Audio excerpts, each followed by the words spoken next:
Bonjour à toutes, bonjour à tous, pardon. Je suis ravie de vous retrouver aujourd'hui pour cette troisième capsule sur comment se dégager du temps. Alors, lors des précédentes capsules, je vous ai parlé justement des dévoreurs de temps. Je vous ai donné des pistes justement pour les identifier, pour les contourner. Et puis, je vous ai donné aussi un outil pour essayer de vous organiser différemment, de prioriser vos activités, de faire des to-do list plus organisées. Donc j'espère que vous avez eu l'occasion de mettre en pratique et de voir déjà des progrès dans votre organisation.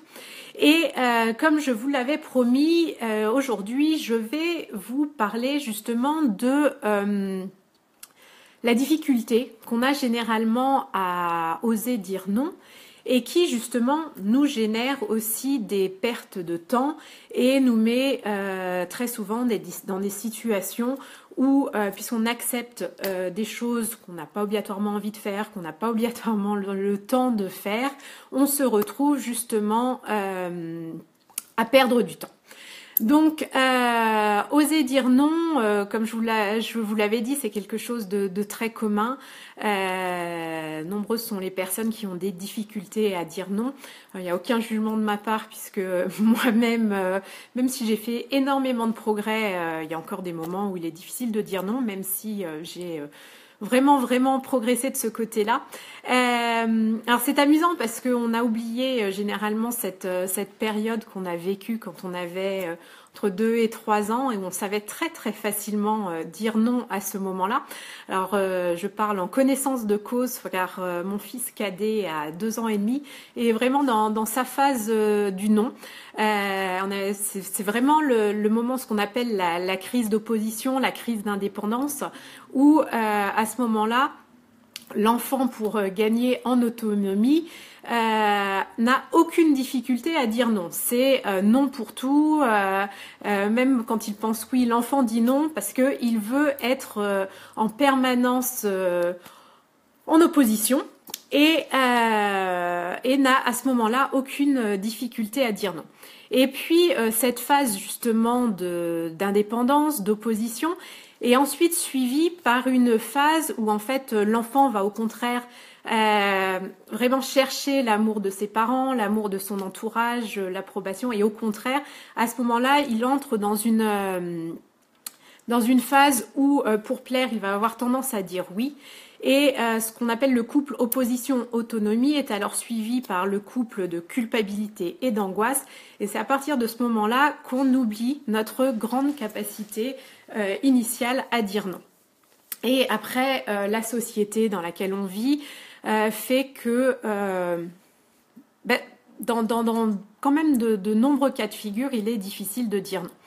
Alors, ce que je veux, pour commencer, je vais faire plusieurs capsules vidéo justement sur comment parvenir à dire non, à oser dire non plus facilement.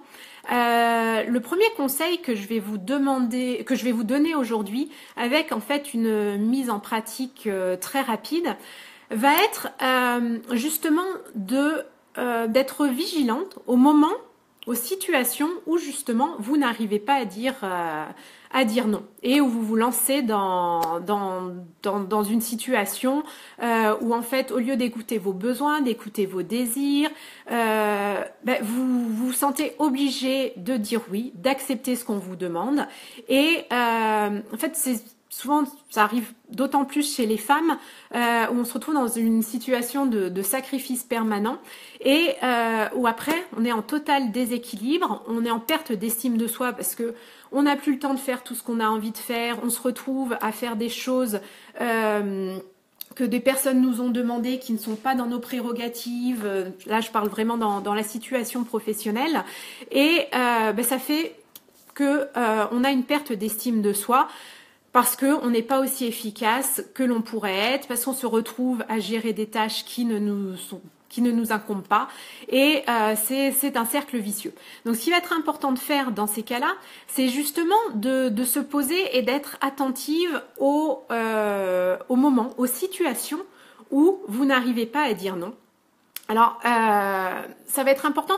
Dans ce cas-là, ça peut être pas mal d'avoir un petit carnet dans lequel justement vous allez noter ces situations dans lesquelles vous ne dites pas, vous n'osez pas dire non. Et puis de noter tout simplement la date, le type de situation dans laquelle ça arrive. Est-ce que c'est dans votre vie professionnelle, dans votre vie personnelle? De noter les personnes avec qui ça arrive, parce que parfois on a une grande facilité à dire non à son conjoint, à ses enfants, et puis par contre on est incapable de dire non à son boss ou à son collègue ou même à la secrétaire qui vient nous demander de prendre le standard à sa place, des choses comme ça. Donc vraiment, c'est important de noter avec qui arrive ce type de situation, à qui vous ne parvenez pas à dire non. Et pourquoi c'est important aussi de noter la date? C'est parce que ça va vous permettre de voir justement la fréquence à laquelle ce type de situation se produit. Donc, vous allez noter donc la date, le type de réaction, de situation, la personne avec qui ça arrive, et puis vous allez être aussi très vigilante à justement ce que vous ressentez à ce moment-là. Quelle émotion arrive en vous? Parce que généralement, ce qui va être vraiment intéressant, c'est de prendre conscience de ce moment où vous n'arrivez pas à dire non, d'écouter le message que vous allez avoir dans votre tête, ce que va vous dire votre juge intérieur. Parce que généralement, quand on commence à y faire attention, on se rend compte que on dit oui, on accepte quelque chose, et dans notre tête, on a un énorme warning qui nous dit non, non, non, mais pourquoi tu parles là-dedans? T'as pas envie. Et il y a une espèce de discours intérieur qui se met en place, où là, vous allez avoir justement vos pensées automatiques qui vont arriver, et il va être intéressant de les écouter pour savoir pourquoi vous n'arrivez pas à dire non. Est-ce que vous allez vous dire, bah oui, mais je peux pas lui dire non parce que si je n'accepte pas ce qu'elle me demande, elle va se dire qu'elle peut pas compter sur moi, ou elle va plus m'aimer, ou cette personne-là, je pourrais plus compter sur elle. Enfin voilà, ça va vraiment être très très intéressant d'écouter, de comprendre le message que vous recevez qui justement vous empêche de dire non. Et puis faites attention aussi, notez justement les émotions, les sentiments que vous ressentez à ce moment-là. Est-ce que c'est de la peur? Est-ce que c'est de la colère? Est-ce que voilà, de noter tout ça, et ça va être la première étape de prendre conscience de vos pensées automatiques, et ça nous permettra dans une prochaine vidéo justement d'aller vers le premier pas justement pour changer ces pensées automatiques, et qui vous permettront justement d'oser dire non dans les situations où vous avez vraiment envie et besoin de dire non. Voilà, alors n'hésitez pas à me faire vos commentaires sous la vidéo, me faire part des difficultés éventuelles que vous avez quand vous vous retrouvez dans une situation où vous avez envie de dire non et puis vous dites un grand oui avec un grand sourire. N'hésitez pas, ce sera vraiment avec plaisir que je vous répondrai. Voilà, donc écoutez, je vous souhaite une bonne mise en situation, bonne prise de notes, et je vous retrouve très prochainement pour la prochaine capsule vidéo, toujours sur comment se dégager du temps, où on avancera encore sur oser dire non. Et puis je vous le rappelle, pour toutes les personnes qui ressentent ce besoin de se sentir accompagnés dans leur période de transition de carrière, pour identifier le job idéal qui leur permettrait de se lever chaque matin avec enthousiasme, ou pourquoi pas lancer votre activité si vous avez déjà identifié ce que vous avez envie de faire, mais que vous manquez peut-être un petit peu de confiance en vous, d'estime de vous, que vous avez besoin d'être boosté pour vous lancer avec sérénité.